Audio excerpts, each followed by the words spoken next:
Hello my guys, കുറച്ച് പഠിക്കാണ്ട് പരീക്ഷയൊക്കെ വരല്ലേ. അത് കഴിഞ്ഞപ്പോൾ കുതിരനെ കുളിപ്പിക്കാൻ പോയി. ചെക്കനിവിടെ വന്നിട്ട് ആദ്യത്തെ ഡീറ്റെയിൽ ആയിട്ടുള്ള കുളിയാണിത്.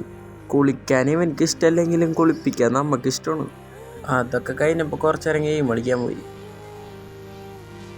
എപ്പോഴും കളിക്കണ പോലെ GTA 5 തന്നെയാണ് ഇന്നും കളിച്ചത്. അത് കളിച്ചുകൊണ്ടിരിക്കുന്നതിൻ്റെ ഇടയിൽ കൂടെ കരണ്ടും പോയി. ഗ്രൗണ്ടിലേക്ക് വന്നപ്പോൾ മരൊക്കെ ഏർമാടത്തിനുള്ള കുഴി കുത്തായിരുന്നു. മണ്ണ് വാരിക്കളയാൻ JCB ഒക്കെ വിളിച്ചിട്ടുണ്ട്. ഇവർ രണ്ടുപേരും ഇവിടെ നിന്ന് കുഴിയൊക്കെ റെഡിയാക്കണതിൻ്റെ ഇടയിൽ കൂടെ അപ്പുറത്ത് രണ്ടുപേരും മരം വെട്ടുണ്ട്. കണ്ടിട്ട് ചെക്കൻ ഭയങ്കര എക്സ്പേർട്ട് എന്ന് തോന്നണം.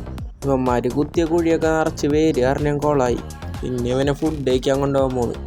അതൊക്കെ കഴിഞ്ഞ് വീട്ടിൽ വന്നപ്പോൾ കോഴിക്കുഞ്ഞിനെ വാങ്ങിച്ചിട്ടുണ്ടായി. വലുതാവട്ടെ അങ്ങോട്ട് അൽഫാം അടിക്കാം. പിന്നെ ഫുഡ് കഴിച്ച് കഴിഞ്ഞിട്ട് വീണ്ടും പഠിക്കാമായിരുന്നു. മലയാളം കഴിഞ്ഞപ്പോൾ ഇംഗ്ലീഷ് പഠിക്കായിരുന്നു. പിറ്റേ ദിവസം തന്നെ പണി. അതിൻ്റെ ഇടയിൽ ഒരു കാട്ടുള്ളി കൊണ്ടുവന്ന് ഈ ചെക്കൻ. അതിൻ്റെ സ്മെല്ലടിച്ച് ചെക്കൻ മരത്തും വരെയും കയറി. പിന്നെ ഉമ്മാരൊക്കെ പണിയെടുക്കാണ്ട് വെറുതെ ഇരിക്കുന്നു. ഇതിൻ്റെ ഒരു പകുതി പണി കഴിഞ്ഞ്. എല്ലാവർക്കും കയറാനുള്ളതല്ലേ, ടൈറ്റ് ആക്കിക്കൊണ്ടിരിക്കുക. ഇതിൻ്റെ ബാക്കി വീഡിയോ ആണെങ്കിൽ ഫോളോ ചെയ്യുക. അപ്പം അത്രേ ഉള്ളൂ, ബാക്കി പിന്നെ എപ്പോഴും